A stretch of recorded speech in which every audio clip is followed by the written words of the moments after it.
لیکن آپ کی میت مبارک ابھی ان کے حجرے میں موجود تھی اور حضرت علی ان کے کفن دفن کا انتظام کر رہے تھے، اور ایک ایسا واقعہ پیش آیا جسے ثقیفہ بنو ساعدہ کے نام سے یاد کیا جاتا ہے۔ ہوا کچھ یوں کہ آپ کی وفات کے بعد مسلمانوں کا لیڈر کسی ایک کو تو بننا تھا، کیونکہ بغیر کسی لیڈر کے کوئی قوم متحد نہیں رہ سکتی، اور مسلمانوں کی تو اتنے کم پیریڈ آف ٹائم میں کامیابی کا راز ہی یہ تھا کہ انہیں پیارے پیغمبر جناب محمد صلی اللہ علیہ وآلہ وسلم جیسا ایک عظیم لیڈر ملا تھا۔ انصار صحابہ کرام یعنی مدینہ کی لوکل آبادی، انہوں نے اپنا لیڈر انصار میں سے چننے کا فیصلہ کیا۔ انصار صحابہ کرام ایک باغ ثقیفہ بنو ساعدہ میں جمع تھے۔ جیسے ہی حضرت ابو بکر اور حضرت عمر رضی اللہ تعالیٰ عنہما کو اس بات کا پتہ چلا تو وہ فوراً اس باغ میں پہنچ گئے اور سب نے مل کر حضرت ابو بکر رضی اللہ تعالیٰ عنہ کو خلیفہ منتخب کر لیا۔ اور یہاں پر بھی اختلاف واضح ہے۔ شیعہ کا کہنا یہ تھا کہ حضرت علی کو مسلمانوں کا لیڈر بننا چاہیے تھا، اور اہل سنہ کا کہنا یہ ہے کہ سب نے مل کر حضرت ابو بکر کو خلیفہ منتخب کیا،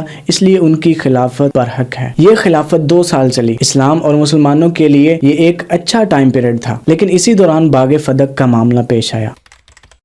اس دفعہ 2 بڑی شخصیات آمنے سامنے تھیں، ایک طرف جناب سیدہ فاطمہ الزہرا جگر گوشہ رسول، اور دوسری طرف حضرت ابو بکر صدیق رضی اللہ تعالیٰ عنہ۔ ہوا کچھ یوں کہ حضور صلی اللہ علیہ وآلہ وسلم کا ایک باغ جس کا نام فدق تھا، یہ خاص آپ کی ملکیت تھا۔ یہ باغ انہوں نے اپنی زندگی میں سیدہ فاطمہ کو دے دیا تھا، لیکن جیسے ہی ان کے بابا کی وفات ہوئی تو ان کو یہ باغ نہیں ملا، تو سیدہ فاطمہ حضرت ابو بکر صدیق رضی اللہ تعالیٰ عنہ کے دربار میں جا کر اس باغ کا مطالبہ کیا، لیکن حضرت ابو بکر صدیق رضی اللہ تعالیٰ عنہ نے سیدہ بی بی فاطمہ کو ایک حدیث سنائی کہ آپ کے بابا جان کا فرمان ہے، جس میں حضور صلی اللہ علیہ وآلہ وسلم نے فرمایا کہ ہم انبیاء کرام کی وراثت نہیں ہوتی، ہماری جو وراثت ہوتی ہے وہ صدقہ ہو جاتی ہے، اور ہم صرف علم ہی کو بطور وراثت چھوڑتے ہیں۔ لہٰذا جس باغ کا آپ مطالبہ کرنے آئی ہیں، یہ باغ آپ کا نہیں بلکہ اسلامی سلطنت کا ہے۔ اس پر سیدہ فاطمہ غصہ ہوئیں اور اپنے گھر لوٹ گئیں۔ اب شیعہ حضرات کا یہ کہنا ہے کہ جب حضور صلی اللہ علیہ وآلہ وسلم نے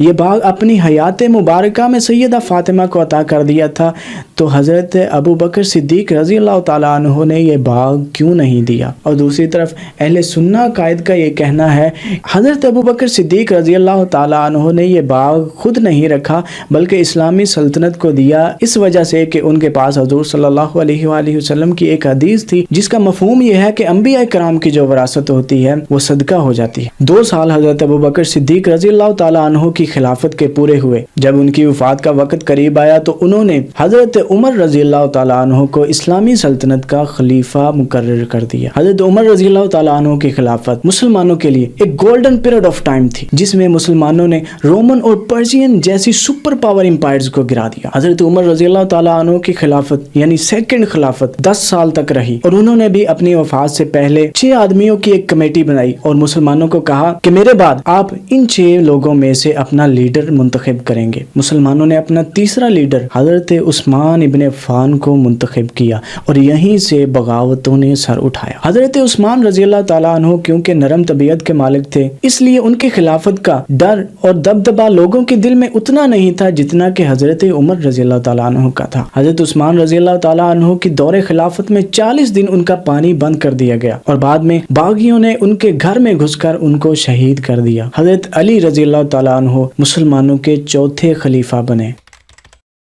لیکن جیسے ہی وہ خلیفہ بنے تو مسلمان میدان جنگ میں آمنے سامنے آ گئے۔ حضرت امیر معاویہ رضی اللہ تعالیٰ عنہ جو کہ حضرت عثمان رضی اللہ تعالیٰ عنہ کے دور میں شام کے گورنر تھے، اپنی 1.5 لاکھ کی فوج کو لے کر امام علی سے جنگ کرنے کے لیے آ گئے۔ ان کا کہنا یہ تھا کہ امام علی کے ساتھ وہ لوگ ہیں جنہوں نے حضرت عثمان رضی اللہ تعالیٰ عنہ کو شہید کیا ہے، اس لیے پہلے امام علی ان لوگوں کو قتل کریں اور حضرت عثمان کے شہادت کا بدلہ لیں، بعد میں ان کی بیعت کروں گا، یعنی ان کی خلافت کو ایکسپٹ کروں گا۔ لیکن دوسری طرف حضرت علی کا کہنا یہ تھا کہ پہلے آپ میری بیعت کریں تاکہ میری خلافت مضبوط ہو جائے، بعد میں ان باغیوں سے حضرت عثمان کی شہادت کا بدلہ لوں گا۔ لیکن ایسا نہیں ہوا، جس کے نتیجے میں دی بیٹل آف صفین واقع ہوئی۔ یہاں پر بھی پیغمبر محمد صلی اللہ علیہ وآلہ وسلم کی فیملی یعنی ان کے اہل بیت اور ان کے کمپینینز کے درمیان اختلاف ہوا ہے، بلکہ اختلاف نہیں جنگ ہوئی ہے۔ اور آپ یہ جانتے ہیں کہ اہل تشیع بھائیوں ہر حال میں پیغمبر محمد صلی اللہ علیہ وآلہ وسلم کے اہل بیت کے ساتھ کھڑے ہیں۔ جنگ صفین کے بعد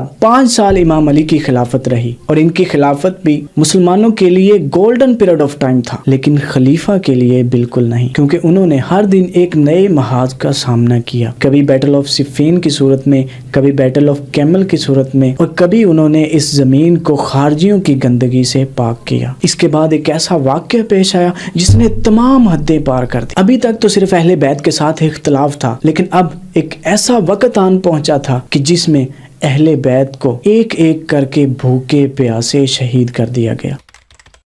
اس واقعے کو کربلا کے نام سے یاد کیا جاتا ہے، جو کہ دنیا کی ہسٹری کا سب سے دردناک واقعہ ہے۔ جب امام علی کی شہادت ہوئی تو خلافت ان کے بڑے بیٹے امام حسن کے پاس چلی گئی۔ امام حسن کی خلافت پر بھی اختلاف ہوا اور مسلمانوں کی 2 بڑی جماعتیں میدان جنگ میں آمنے سامنے آ گئیں، جن میں ایک طرف حضرت امیر معاویہ رضی اللہ تعالی عنہ تھے۔ امام حسن بن علی نے جنگ کی بجائے صلح کو ترجیح دی، کیونکہ پہلے ہی مسلمان کئی بار خانہ جنگی کا شکار ہو چکے تھے اور کافی نقصان کر چکے تھے۔ اس صلح کے بارے میں حضور صلی اللہ علیہ وآلہ وسلم کی ایک حدیث بھی بیان کی جاتی ہے، جس میں پیارے پیغمبر جناب محمد صلی اللہ علیہ وآلہ وسلم فرماتے ہیں کہ یہ میرا بیٹا یعنی حسن ابن علی ایک سردار ہے اور یہ مسلمانوں کے 2 بڑے گروہوں کے درمیان صلح کروائے گا۔ امام حسن بن علی نے صلح کر لی، جس کے نتیجے میں خلافت اب بنو امیہ کے پاس چلی گئی، جو کہ پہلے قریش کے پاس اور پھر بنو ہاشم کے پاس تھی۔ اب حضرت امیر معاویہ رضی اللہ تعالیٰ عنہ مسلمانوں کے حکمران بنے اور اپنی وفات سے کچھ عرصہ پہلے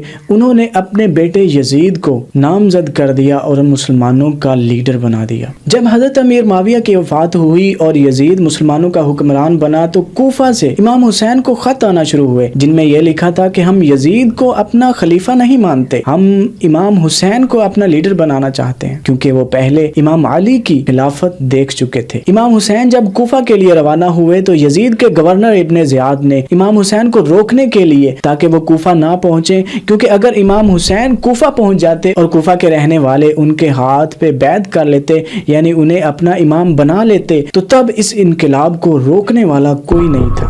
اس لیے ابن زیاد نے امام حسین کو راستے ہی میں روکنے کے لیے اپنی فوجیں روانہ کی اور انہوں نے کربلا کے میدان میں امام حسین کا راستہ روک دیا۔ امام حسین اپنے اہل خانہ اور اپنے کچھ قریبی لوگوں کے ساتھ تھے اور ان کی کل تعداد 72 تھی۔ کربلا کے میدان میں پہلے 3 دن ان 72 لوگوں کا پانی بند کر دیا گیا۔ پاس بہتی نہر سے بلکتے ہوئے بچوں کے لیے پانی لے جانے کی کوئی اجازت نہ تھی۔ 3 دن تک بچے بڑے سب پیاس برداشت کرتے رہے اور ایک ایک کر کے یزیدی فوجوں کا سامنا کرتے ہوئے شہید ہوتے رہے، اور 10 محرم الحرام امام حسین بھی یزیدی فوجوں سے لڑتے لڑتے آخر شہید ہو گئے، اور ان کی شہادت کے بعد 72 لوگوں کے اس قافلے میں چند ایک مرد کے علاوہ باقی سب خواتین تھیں، جن میں امام زین العابدین امام حسین کے بیٹے ان دنوں بیماری کی حالت میں تھے اور میدان جنگ میں نہیں جا سکے۔ باقی بچے خیمے جن میں بچے اور خواتین تھیں یزیدی فوجوں نے جلا دیے، اور امام حسین کی فیملی جن میں ان کی بہن سیدہ بی بی زینب تھیں اور ان کے علاوہ تمام خواتین کو قیدی بنا کر شام یزید کے دربار میں پیش کر دیا گیا۔ اس واقعے کے بعد مسلمانوں کے صبر کا پیمانہ لبریز ہو گیا کہ جس نبی نے ہمیں جینے کا طریقہ اور سلیقہ سکھایا، ہم اپنی بیٹیوں کو زندہ درگور کر دیا کرتے تھے، ہم چھوٹی سی بات پر لڑتے اور لڑتے لڑتے ہزاروں لوگ مارے جاتے، ہم پتھروں کو پوجتے تھے اور ان سے مدد مانگتے تھے، ہمیں جینے کا سلیقہ سکھایا، اپنی بیٹی کی عزت کرنا سکھائی، جہنم کی راہ سے ہٹا کر جنت کا راستہ بتایا، بدلے میں ہم نے انہیں کیا دیا؟ ان کے پیارے نواسے حسین ابن علی کو اور ان کے 6 ماہ کے بیٹے علی اصغر کو بھوک اور پیاس کی حالت میں شہید کر دیا۔ یاد رکھیں، میرا مقصد کسی سکول آف تھاٹ کو پروموٹ کرنا نہیں اور نہ ہی ان کے آپسی اختلافات کو سراہنا ہے۔ میرا مقصد صرف آپ کو آگاہ کرنا ہے آیا کہ اتنے بڑے اختلاف کے پیچھے وجہ کیا رہی ہوگی۔